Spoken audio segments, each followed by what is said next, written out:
Welcome everybody to the first of the 2020 speaker series. I hope very much that you are safe and well wherever you are. The first thing to say is I am safe and well in rural South England and my internet connection is not great. So if I disappear, Evan is going to jump in and take my place, but it's not just because I got bored of listening to Ian and exited the webinar. We were supposed today to be talking with Rob Mather, as you know, and he's not very well, so we're sending him our best, but I'm delighted that I'm joined by Ian Yamey. Ian, give everybody a quick wave and say hi. Hi, everybody. Great. Just for any of you who don't know who I am, my name's Jack Lewis. I'm the Executive Director of One for the World. We're a movement of people who are changing charitable giving to end extreme poverty, and you'll hear more about us later in the webinar.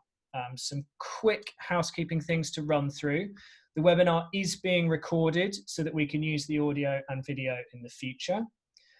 We've disabled the chat function, but the Q&A function is working. So at any point during the webinar, if you have a question for Ian, please put it in the Q&A. My colleagues Lauren and Kenan are going to be monitoring that, and we'd much rather ask your questions than my questions. So please contribute to that as the webinar goes on. And we're aiming to wrap up somewhere between sort of 35 and 40 minutes today and keep it nice and tight. So because I know everyone's busy, actually seem to be working much more during lockdown than I was previously. And I know that's true for a lot of you. So we'll try and keep strictly to time. So to introduce our speaker, this is Ian Yamey. Ian is a technology leader and entrepreneur with a passion for social impact. He's currently the Chief Technical Officer and co-founder of Retirable, which provides financial advice to the 54 million Americans not served by financial planners. He's also an advisory board member at One for the World, where he advises on technology, strategy, and digital engagement. And he's also pledged 10% of the proceeds from any startup equity transaction that he benefits from to be donated to charities via Founders Pledge, which is something I'd like him to talk more about later on. He founded Donational, which powers all of One for the World's donations. And before that, he launched industry-leading consumer products as Chief Technical Officer of Policygenius and Chief Technical Officer of QuadPay. And he's already scaled 3 startups from 5 to 60 employees and raised over $200 million in funding. So Ian, welcome to the One for the World speaker series. Thanks for joining us. Thank you, Jack. Pleasure to be here. So my first question was going to be briefly talk us through your career, but I think I've done that. So maybe you can tell us a bit about your current project, which is Retirable. Sure. So Retirewall provides personalized and holistic financial planning for pre-retirees. So these are the people that are entering into their retirement transition. And it's really focused on the folks that are not being served at all by our current financial system. So anyone that has under $500,000 in total assets, which is about 80% of the population, has never seen a financial plan. A traditional financial plan is not going to help them because unfortunately the system's not incentivized to do so. So this group is entering into retirement, unfortunately with health costs rising, many of them are underfunded. And not only are they not getting any of the financial help, but they're not getting any of this other holistic part of the retirement planning process. Things like, how is your health going to change? How are you actually going to spend your time when you're not full-time at work? Which is the right way to think about electing for Social Security. So all of these questions are really our way of being their financial wellness coach entering into an important third phase of their life. Great. And how did you come up with the idea for Retirable? Because I know there's a bit of a story behind that. Yeah, so typically with tech startups, usually it would be founders come with this idea and they go and pitch investors to fund them. The model that Retirable came through is one that I'd actually love to see more of. It's called the venture builder or a startup foundry model. So there's our investors are based in Montreal. They're called Diagram, and they are a venture builder, and they really look at what are businesses that they wish they could invest in but don't exist in big markets, in areas where there is going to be some sort of social good. and then they find co-founders in their network and really help to accelerate them. So they're kind of like a combination of an incubator and an investor, but really they are a partner, and they're almost like a fourth co-founder to my other two co-founders. That's really interesting. So this is something I wanted to ask you about, because you've been involved in quite a few early stage companies. Do you tend to have an idea and get passionate about it and then work out where it fits, or do you try to sort of scan the market, I suppose, think of things in your life using a kind of data-driven approach and see a niche that you can found in, or is it a bit of both? I think it's both. You have to be deeply connected to this idea in some way, whether that includes being passionate about the mission, but it might also include some deep industry expertise.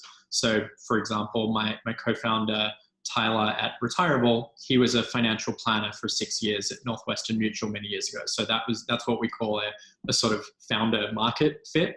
But when I'm thinking about doing something, a startup is in some ways can be very all-consuming, both in terms of time and thought, and you are taking a very big leap into this.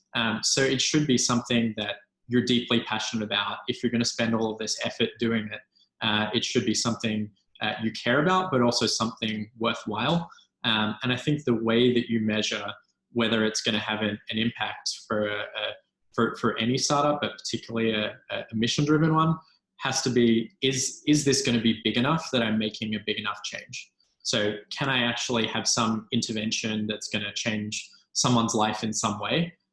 But also, is there enough of a problem that's out there? When we're putting our effective altruist lens on this, not only should a problem be tractable, but it should have scale. Great. Well, you just mentioned effective altruism. So there may be people who are joining us who haven't come across that before. Can you very briefly explain what effective altruism is for any beginners? Sure. So effective altruism is a philosophy, but also a movement of people that are trying to do the most good that they can. So this might play out where, alluding to some of the stuff that One for the World and Donational is involved with people's charitable giving, where they're trying to say, which are the charities that, bang for your buck, you put $1 in, it's going to do the absolute most good. But it's really looking across the spectrum of how, using the resources that we have, how can we use data and evidence to do more good in the world?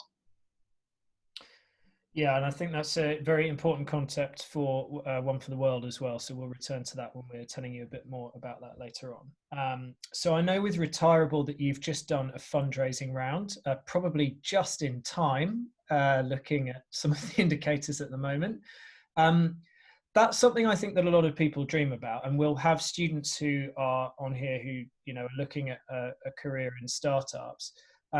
But I certainly have no idea how that works. So what's the actual mechanics of fundraising?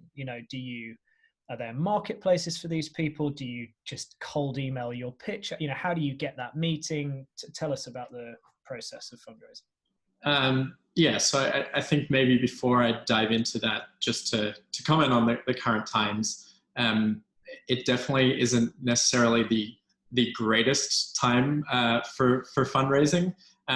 But if we look back at historically when there's been other similar economic crises, they've actually been amazing periods of new startups being born to solve problems related to that crisis, but also just generally, there can be some amazing progress that happens in those times. So for those of you that are in your later years of college, this is actually can be a really positive time to enter into your careers. When the 2008-2009 crisis hit was the very beginning of my career, and so that was a very good footing to start building things. In terms of the mechanics of fundraising, there are many ways to do it. We were in this case fortunate to have Diagram, who provided the first round of funding. But then as we looked for follow-on and supplemental investors, and in some of my previous experience, your network and relationships play a big part in this. So it might come from investors you've met through previous roles or introductions through people you've worked with. It's really finding and picking the right investor is really much more of a relationship game, because they're not just someone that's giving you money. You're picking a partner.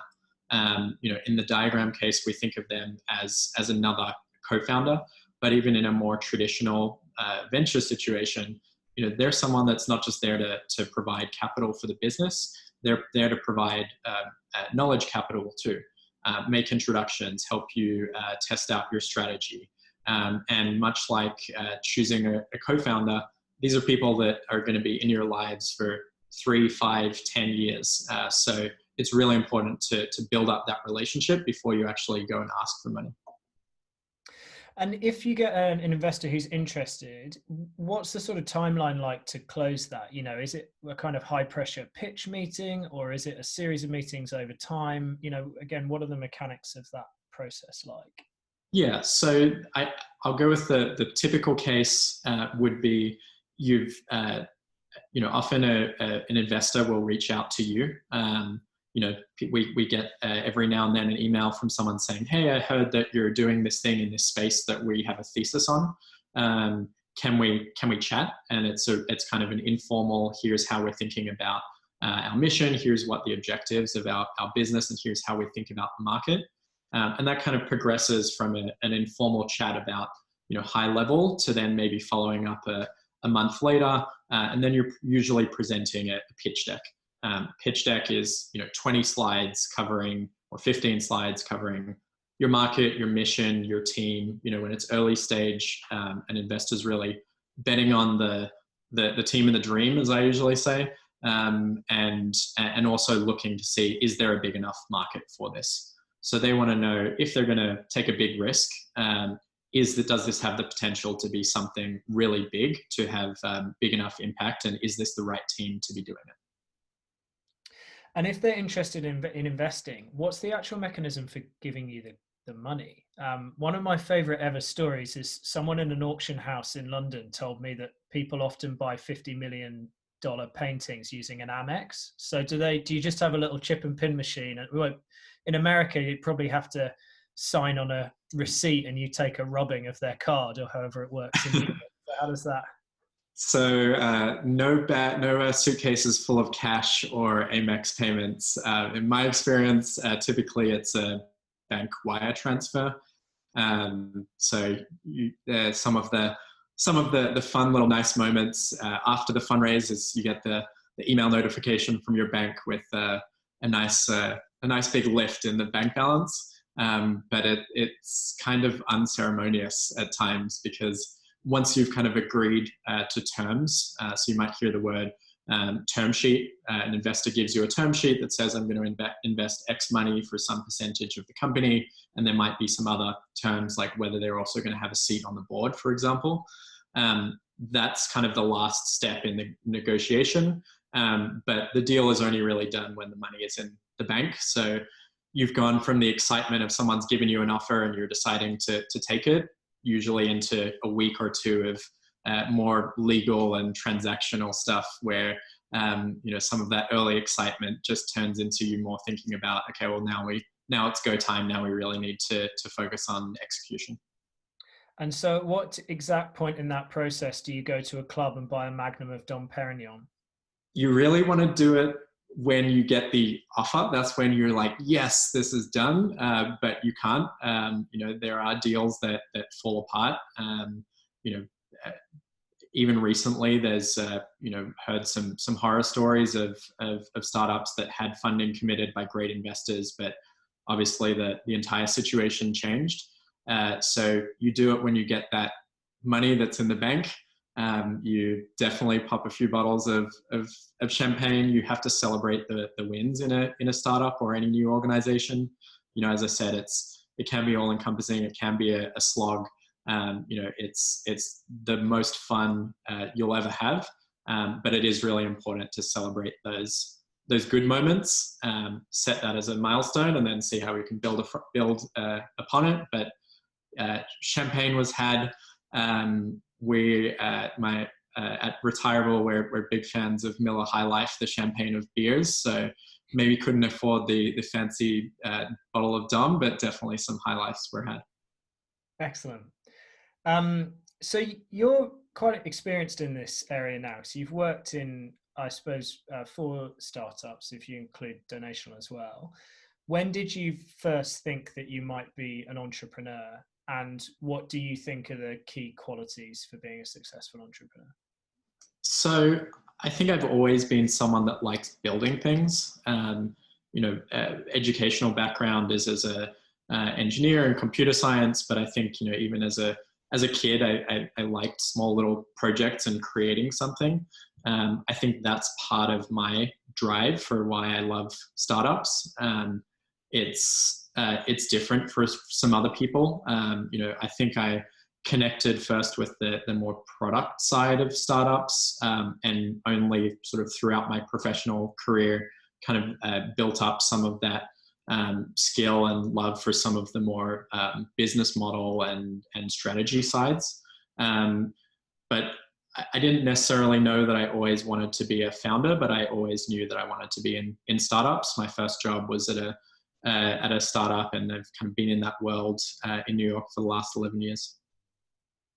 Excellent. I remember you saying you've seen the inside of more US consulates applying for visas than most people would want to in a lifetime. So yeah, that's what 11 years in New York will do for you. So do keep the questions coming in through the Q&A function. It's at the bottom of your screen, and we'll be feeding questions from you to Ian throughout the next sort of 10 to 15 minutes. So one that's come in already: how do you choose your co-founders, and do you always have a co-founder, and why or why not? Choosing a co-founder is one of the most important things you can do for the success of your business or your organization. It's someone that you're going to be spending as much, if not more, time with than any one of your friends, for sure, and in many cases more than your significant other or your spouse. So it's like choosing a roommate. You want to get it right because you're going to be very close. You also want to choose someone that's complementary. So complementary in terms of their skills or their experience makes a huge difference. But the most important thing is trust and values. So if you're not aligned in terms of what you're trying to achieve, what your objectives are, and in your intrinsic values behind what's motivating you, that can lead to a lot of problems. So I have the fortune of working with my co-founder Tyler. We spent some time working together in the past when we were both at Policygenius. We crossed over for about 2.5 years, but then we've been amazingly close friends. So to have someone that you know professionally and you know how to work with each other, to also know that you have a great social relationship. We've traveled together, we've spent countless hours together. Really, it lets us start something from a foundation of trust, and then we kind of have that complementary skill set. He has some amazing domain expertise, and we're a really good fit. Awesome. Good question coming in from Zoe. She says, how did you get into effective altruism, and how would you quantify the impact you've made so far? And I wonder if you could talk about Founders Pledge as part of that as well. Sure. So like many people that get into effective altruism, Peter Singer, the philosopher and author, was my gateway drug. I read the book, The Life You Can Save, which I believe was just the one that was re-released. And soon you'll be able to get it free through One for the World's website, so keep an eye out for that. Great. So I'd say this was about 5 years ago. I was just starting to think about how I was donating, which were the charities that I was choosing. Actually, a family friend in Australia had recommended this book to me. I read it and kind of got a little bit deeper into this world, learned about GiveWell at the time and their recommendations. Following that, I was actually taking a little bit of a break, a sort of a sabbatical after my time working at Policygenius. My friends joke that it was my eat, pray, love year. But I was intending to spend maybe 4 or 5 weeks working on what was going to be a little side project that was just going to, for the 5 charities that I was supporting, and they were all sort of GiveWell recommended charities, to take money out of my account and put them and send a check to them. That was kind of the early days of what is now donational, because the more I engaged with effective altruism, the more I realized that this was something that resonates with so many people, but the bar to entry can be quite high. So a more strict effective altruist might be trying to push people to explain not just these are the best charities to donate to, but this is why it's your moral imperative to do so. While I was interested and engaged with the philosophy and all of the reading, I kind of recognized that for many people, they want to do more good. They want to use data and evidence to make better donations. And that should be, that is a meaningful goal to get people at least familiar with some of the concepts, or still having more of an impact, even if they're, the first thing you say to them is not, let me tell you why it's your moral imperative to do the most good you can, and you see people's eyes glaze over. In terms of Founders Pledge, so Founders Pledge is an amazing organization that asks founders, when they're at the early stages of building their company, to pledge to give a future percentage, typically 10%, of the proceeds from any sale. So there's some really big names from great big companies that have all said, if and when their company IPOs or gets sold, that they will pledge to give, potentially millions and millions of dollars to high impact charities. Founders Pledge also supports the founders in choosing, which are charities that align with that individual's personal preferences, but also are highly effective. It's actually the pledge is actually a legal contract that you sign.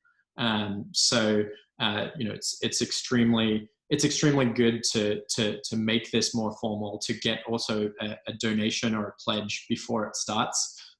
Maybe I'm giving away some of the secret sauce behind One for the World's pledge system, but there's some really interesting behavioral psychology research that says if you, I think the example that they usually give is people when they get their bonuses once a year. If you ask someone before they get their bonus, what percentage would you give to charity? It's going to be much higher than if you ask them the day after they've just got their bonus, tapping into some of the loss aversion and things like that. So I think it's a great model to get founders that have influence around their tight circle, but also a high potential output if their companies are successful. The last bit you asked about was quantifying my impact. This one's a tough one. I think I struggled a little bit. So for the last few years, when I was at QuadPay, I was spending 1 day a week working on donational, and a common strategy as an effective altruist is this idea of work to give, and so saying I can take a high-paying job and donate 10 or 15% of an income would be more impactful than me volunteering at a soup kitchen, for example.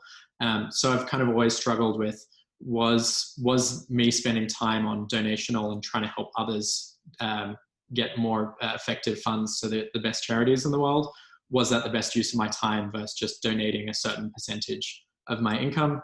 I think the thing that I'm most proud of, and Jack, I'll have to get you to correct me on the numbers here, but I believe that since switching to donational, One for the World now gets pledges that are between 15 and 20% larger since moving to the platform. So I don't necessarily think that's all from donational, but that gives me some rough benchmark of what some of the things I've been building have had an impact on. Yeah, that's great. A quick question, clarifying question from someone. With your pledge, is that 10% of your net profit, or is it literally 10% of the proceeds if there's a sale? I would have to look at the contract. The way I have it accounted for in my head is net. Great. Okay. Company sells for X amount, 10% of that is going to effective charities. I think that's gross, mate. Gross, sorry. So, yeah, cool. That's all right. You have CFOs for that. This is why I've got a CFP.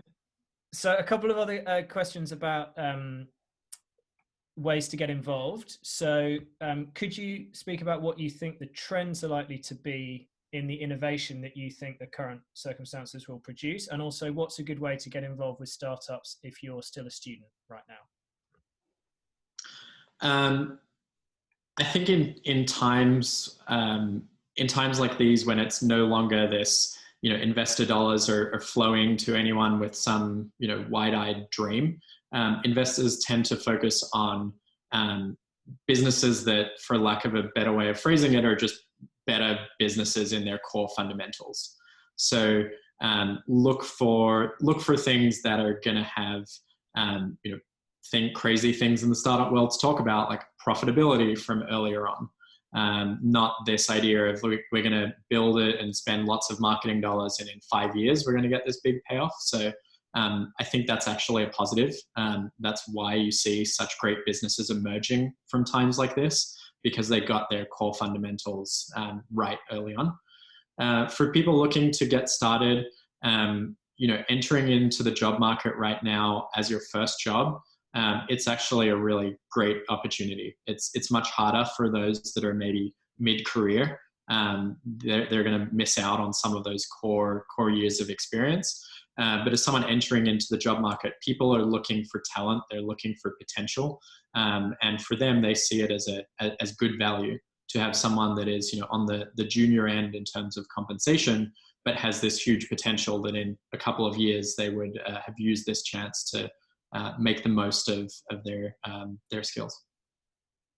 Yeah, and it's worth saying we maintain a roadmap of things that we'd like to develop with Donational that Ian kindly tries to keep up with, but Ian and I are both interested in having some interns who are current students. So if you know anything about programming, if you know anything about coding, if you know anything about UX, please do reach out, because we might be able to give you some paid work experience this summer.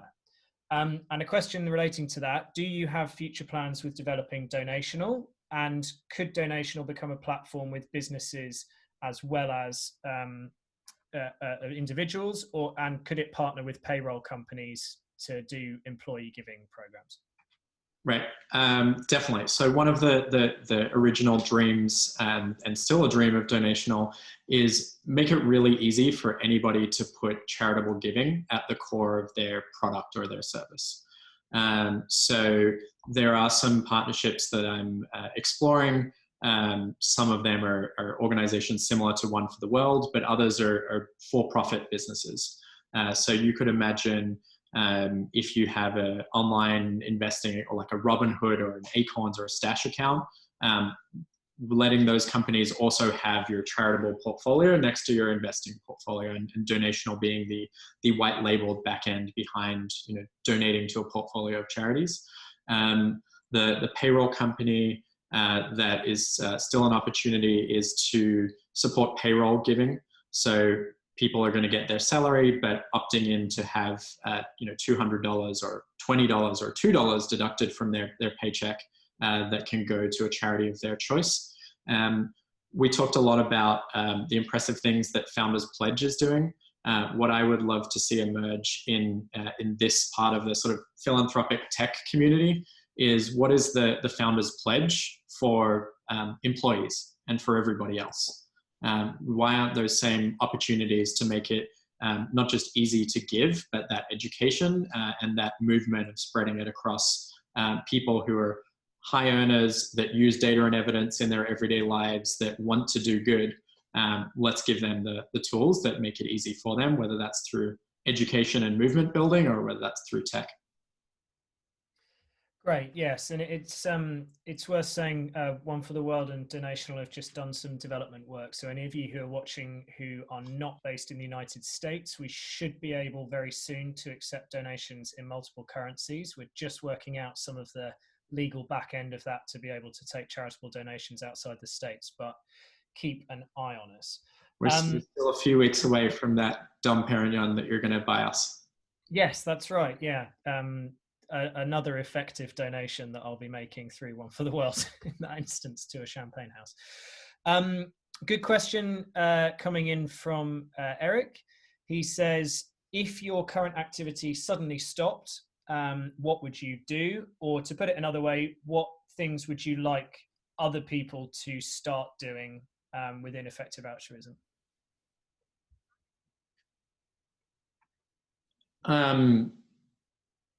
I think this is very personal opinion. I think maybe not shared as widely within the EA community. The EA community has been a little bit reticent to expand kind of into the sort of broader market. I think there are some good reasons why they're doing so. There have been other movements. If you look at like the green movement that kind of didn't get their like public launch right, and then it shifted the movement into ways that maybe deviated from what where they should have. But I still think there is a massive opportunity to get more people, not necessarily to know about why it's your moral imperative and which philosopher and thinking about the far future, which is a great end state for everyone to get to, but focusing on that like top of the funnel, the awareness side, and just start people with there's a simple, amazing message that almost everyone would agree with is let's do more good with the resources that we have. And so let's expand that to make sure that we're bringing new people into our movement. We've got this soft way of them learning about these concepts. Hopefully there's opportunities for them to progress, into full effective altruists. But we shouldn't be neglecting an entire population of people that might only get 20% of the way there, because that 20% can still have an outsized impact. Yeah, I really agree with that. And that's a good segue into One for the World, which we'll talk about in a couple of minutes. Just going to try and combine a couple of questions here. So if you're non-technical and you're trying to join a startup, what skills should you work on developing? And then connected to that, a couple of people have asked about the most significant obstacles you've faced in launching startups and mistakes you've made and what you've learned from those.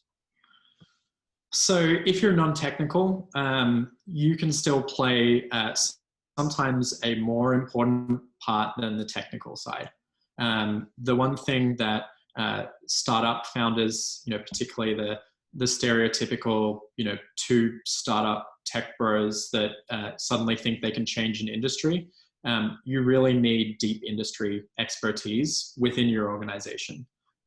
So from the startups that I've been involved with, like I look to some of the founders there, and actually half of the startups I've been in, the founders have been non-technical. But they were able to bring either strategic ability, deep industry expertise. So go out and become an expert in something. It can be a craft like engineering or design, but it could also be, let's learn exactly how to be a financial planner, or let's learn about how marketing works towards a particular demographic. So focus on building up a craft, building up expertise, but building up a network where you're then the person that will get tapped on the shoulder by someone and say, hey, I'm trying to think about a startup in your space, come join me. Can you give me a quick reminder of anything that I missed? I think that was most of it. If you feel like your full question wasn't answered, do drop it into the Q&A. And if we haven't had a chance to get round to your Q&A, we will send them to Ian by email and pass on the responses to you. A final closing one, which I'm shamelessly stealing from Ezra Klein. What books should the audience read if you were going to recommend a couple, especially during lockdown? I would recommend The Life You Can Save for those that haven't read it.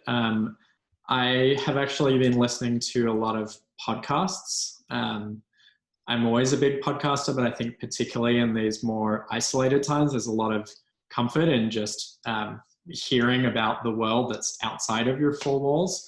Some of my favorites, 99% Invisible is amazing. I love the Moth podcast just to hear other people's stories. A British humor one that maybe only Jack would appreciate is No Such Thing as a Fish, which is facts of the week, but plus comedy.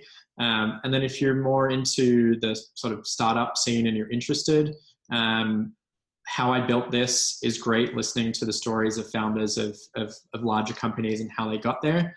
The Pitch, for hearing how companies present to VCs.